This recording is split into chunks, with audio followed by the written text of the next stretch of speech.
महाभारत में भगवान श्री कृष्ण के द्वारा बोले गए ये 15 अनमोल वचन आपका जीवन बना देंगे सार्थक।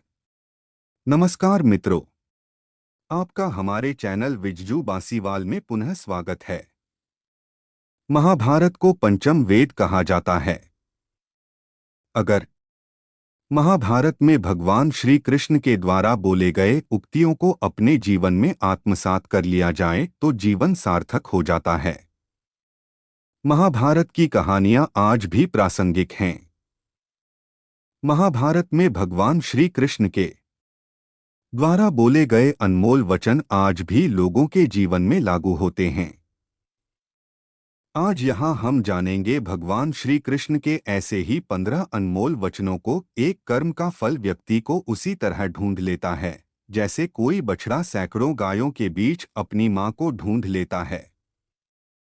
दो आत्मा न जन्म लेती है न मरती है, न हर इसे जलाया जा सकता है न ही इसे भिगोया जा सकता है। आत्मा अमर व अविनाशी है। 3 इस संसार में कुछ भी स्थायी नहीं है। 4 आत्मा शरीर को वैसे ही छोड़ देती है जैसे मनुष्य पुराने कपड़ों को उतारकर नए कपड़े धारण कर लेता है। 5 मन शरीर का हिस्सा है। सुख दुख का एहसास करना आत्मा का नहीं शरीर का काम है। मान अपमान लाभ हानि खुश होना दुखी होना सब मन की शरारत है। 6 जब यह संसार ही स्थायी नहीं है तो इस संसार की कोई वस्तु कैसे स्थायी हो सकती है।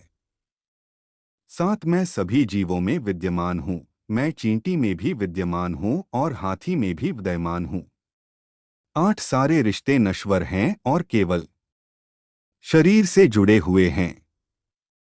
जैसे ही व्यक्ति की मृत्यु हो जाती है आत्मा शरीर को छोड़ देती है।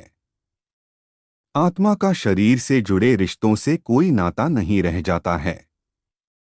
9 मेरे भी कई जन्म हो चुके हैं, तुम्हारे भी कई जन्म हो चुके हैं। ना तो मेरा आखिरी जन्म है और ना यह तुम्हारा आखिरी जन्म है। 10 वर्तमान परिस्थिति में जो तुम्हारा कर्तव्य है वही तुम्हारा धर्म है। धर्म व्यक्तिगत होता है। 11 मैं किसी के भाग्य का निर्माण नहीं करता ना ही किसी के कर्मफल में दखल देता हूँ। व्यक्ति या जीव का कर्म ही उसके भाग्य का निर्माता होता है। 12 क्रोध इंसान का सबसे बड़ा शत्रु होता है। क्रोध आने पर इंसान की सोचने समझने की शक्ति खत्म हो जाती है। उस व्यक्ति के पतन में ज्यादा समय नहीं लगता। 13 व्यक्ति कर्म करने से कभी छुटकारा नहीं पा सकता है, इसलिए तुम्हें हमेशा कर्म करते रहना चाहिए, क्योंकि कर्म के बिना तुम्हारे शरीर का निर्वाह भी नहीं हो सकता है। 14 परिवर्तन ही संसार में स्थायी है, इसलिए परिवर्तन से नहीं घबराना चाहिए। 15 मन को नियंत्रण में रखना किसी घोड़े के नवजात शिशु को नियंत्रण में रखने जितना कठिन होता है। तो मित्रों, यह थे महाभारत में भगवान श्री कृष्ण के द्वारा बोले गए ये 15 अनमोल वचन। आशा करता हूं कि यह वीडियो आपको अच्छी लगी होगी। अगर आपको ऐसी वीडियो देखना पसंद है तो आप हमारे चैनल को सब्सक्राइब करें ताकि ऐसी वीडियो आपको सबसे पहले देखने को मिले। धन्यवाद।